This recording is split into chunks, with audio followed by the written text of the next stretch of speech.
បាទសួស្តីបងប្អូនអរគ្នាស្វាគមន៍ថ្មីមកកាន់ Channel សមាគម YouTube កម្ពុជាក្នុងវីដេអូនេះខ្ញុំសូមបង្ហាញពាក់ព័ន្ធនឹងការស្នើសុំទៅ YouTube ក្នុងការបើក Channel មកវិញប៉ុន្តែមិនមែនថា 100% ទៅតែបើកមកទាំងអស់ទេបាទប៉ុន្តែពេលករណីខ្លះគឺជាកំហុសរបស់ YouTube ដែលបានបិទនៅ Channel របស់យើងអញ្ចឹងយើងអាចតវ៉ាបានអាចឲ្យគេស្នើសុំមកវិញបានបាទអញ្ចឹងដល់ពេលដែលយើងចូលមកកាន់ Channel YouTube របស់យើងតែងតែឃើញពាក្យថា This account has been terminated មានថា account យើងត្រូវបានបិទឬក៏ផ្អាកហើយអញ្ចឹងមានថាយើងខុស policy បាទទូទៅមិនមែនថាយើងត្រូវតែ boot ឬកន្លែង app ផ្សេងៗឬក៏ប្រើប្រាស់អ្វីផ្សេងៗឬក៏ share ការយើងយកទៅចែករំលែកផ្សេងៗការ click ការចុចអីផ្សេងៗគឺវាជាប់ spam ជាប់ scam ទាំងអស់បាទមិនមែនលុះត្រាតែយើងទៅ boot ក្នុង website ឬក៏ boot ក្នុង app ឬក៏ boot អីផ្សេងទេករណីយើងយក comment ច្រើនយើងទៅលេងអ្វីផ្ដេសផ្ដាស់ច្រើនក៏វាមានបញ្ហាពាក់ព័ន្ធនឹង policy របស់ YouTube ដែរក៏ដូចជាពាក់ព័ន្ធនឹងយកវីដេអូគេឬក៏គេ report ក៏វាមានការដាច់ចេញដែរបាទការនេះខ្លះយើងអត់ធ្វើអីទាំងអស់ប៉ុន្តែបើសិនយើងច្រឡំយកវីដេអូដែលមាន monetize គេ report 3 4ផ្ទួនគឺយើងខូចតែម្ដងគឺมันមានការតបតយើងទេគឺបិទចោលតែម្ដងបាទអូខេអញ្ចឹងយើងឃើញសារបែបនេះហើយយើងចូលមើល email យើងទទួលបាន email មួយទៀតនេះ email របស់នេះនឹងឃើញពាក់ព័ន្ធនឹងឈ្មោះ channel យើងហើយគេថា remove ចេញពី YouTube ហើយបាទនេះជា email ដែល YouTube បានផ្ញើយើងបាទយើងខុសបំពានច្បាប់ community របស់គេបាទហើយខាងក្រោមទៀតមានថាយើងអាចធ្វើការស្នើសុំបាទនេះយើងអាចស្នើសុំណាបាទគេបិទឲ្យយើងចោលហើយអញ្ចឹងអ្វីយើងធ្វើបន្ទាប់គឺយើងត្រូវឆែកបាទ the step is taken appear អញ្ចឹងគឺកន្លែងនេះយើងឲ្យយើង appear បាទប៉ុន្តែមុននឹង appear បងប្អូនសូម copy URL channel បងប្អូន copy URL នេះតែម្ដងបាទ copy URL នេះហើយយើងចុចកន្លែងនេះ appear form បាទកន្លែង appear form នេះគឺយើងដាក់ឈ្មោះយើងពេញបាទ email ដែលយើងប្រើប្រាស់ដែលយើងអាចទទួលសារបានដូចជា email channel តែម្ដងបាទនេះ email address that you use to sign in your YouTube channel បាទ email ដែលយើងប្រើប្រាស់ដើម្បី sign in channel របស់យើងហ្នឹងហើយមានថា email ដែលអាចតាក់ទងបានអញ្ចឹងគឺខ្ញុំប្រើអាហ្នឹងក៏ sign in channel ខ្ញុំឲ្យតាក់ទងមកវិញក៏អាហ្នឹងដែរអានេះ email channel YouTube របស់យើងអត់អាចដាក់ email ផ្សេងទេប៉ុន្តែកន្លែងនេះអាចដាក់ផ្សេងបានប៉ុន្តែដោយសារខ្ញុំនៅប្រើប្រាស់ email ហ្នឹងបានគឺខ្ញុំប្រើដដែលហើយកន្លែងនេះគឺ channel URL បាទ URL channel យើងអញ្ចឹងយើងដាក់ copy paste URL ចូលមកបាទអា URL នឹងកន្លែង email នេះណាបាទ email នេះ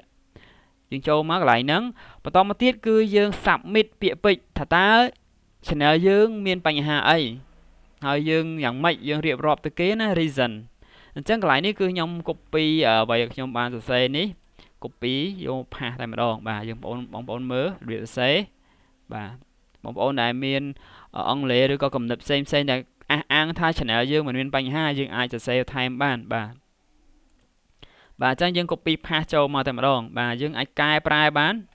យើងមើលទៅបើសិនយើងសរសេរខុសយើងអាច edit បានអូខេបាទនេះយើងសេរីតិចទៅបាទយើង enter ទេអូខេបាទនេះមានថាយើងទី1គឺយើងទៅ greeting ទៅគេសិនបាទ say hello ទៅគេសិនហើយមានថា channel របស់យើង got terminated by YouTube បាទបានបិទដោយ YouTube ខ្ញុំពិតជាធ្វើការខ្លាំងមែនទែនទៅលើ channel របស់ខ្ញុំហើយបើសិនជាខ្ញុំរូបវីដេអូខ្ញុំដែលមានបំពេញឬខុសច្បាប់អីខ្ញុំនឹង delete បាទខ្ញុំ delete វីដេអូទាំងអស់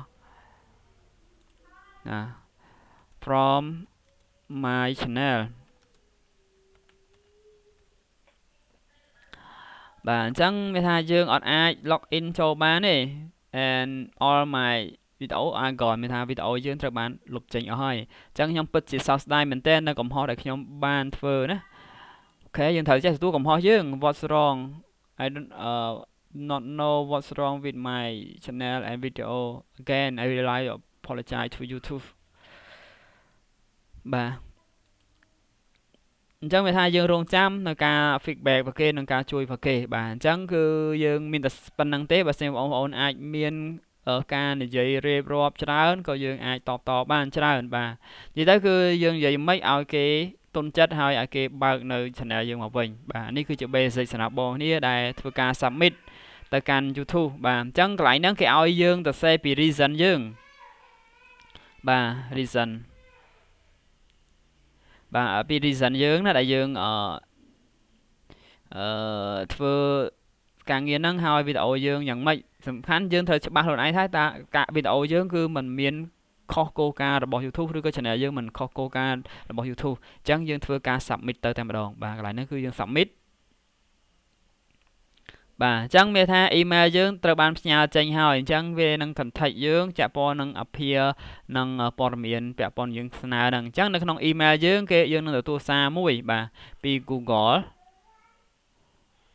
បាទទីទៀតយើងទទួលសារមួយយើងអាចឆែកនៅកន្លែងនេះក៏បានបាទអូខេបាទទីទៀតយើងទទួលសារមួយពាក់ព័ន្ធនឹងការនេះមានថាខាង Google គេទទួលបានហើយជាមួយនឹង auto reply បាទយើងឲ្យថាគេនឹង contact យើងចំនួន2ថ្ងៃបាទ2ថ្ងៃសម្រាប់ review នៅ channel របស់យើងឡើងវិញ